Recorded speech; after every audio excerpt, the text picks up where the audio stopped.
I've had an absolutely whack day, so I want to tell you about a cool bug. A couple days ago, my lady and I were having a nice walk in the park because my lady still plays Pokemon Go. Right before we were gonna leave, I also played Pokemon Go, except not really. I saw a big bee, like the fattest bee I have ever seen. And I was like, what is that bee? Why is it so fat? And I tried to get a picture of this bee. Look at me trying. I tried so, what? There it is. So I had to figure out, what is this bee? What is this big fat little bee? Let me tell you, over all my years of developing Google Foo, I really fumbled right at the start. I just searched up fat little golden bee. No, don't do that. You're gonna get some different kinds of pictures from the internet. And then I searched large solid gold bee. No, products. Do you want to buy products? Do you want to buy? No, real natural existing insect. It just became more realistic charms. No, I'm not trying to buy something. I want to learn about a real thing that exists in real life. I gotta do this another way. Largest types of bees in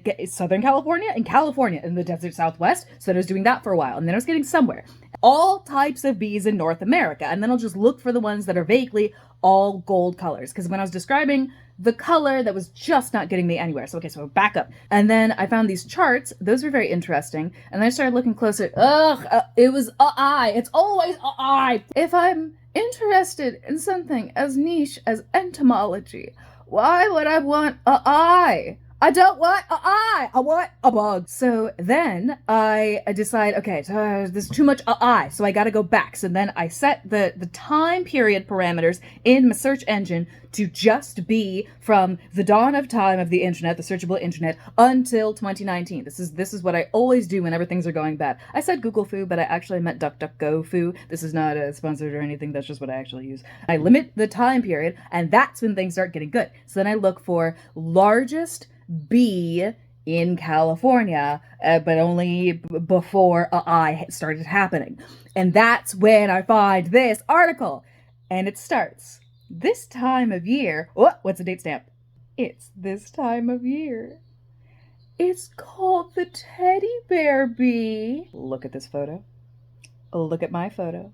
Look. Here's the binomial nomenclature. I didn't feel like practice saying it, so here's my voiceover. It's called Xylocopa varipuncta. It comes out around this time of year in Northern California, Southern California, New Mexico, Arizona. People are like, whoa, what is that big bee? What's that big fat bee? And the reason why you only see one of them, and people are like, that's a new kind of bee, is because they're carpenter bees. Carpenter bees are solitary.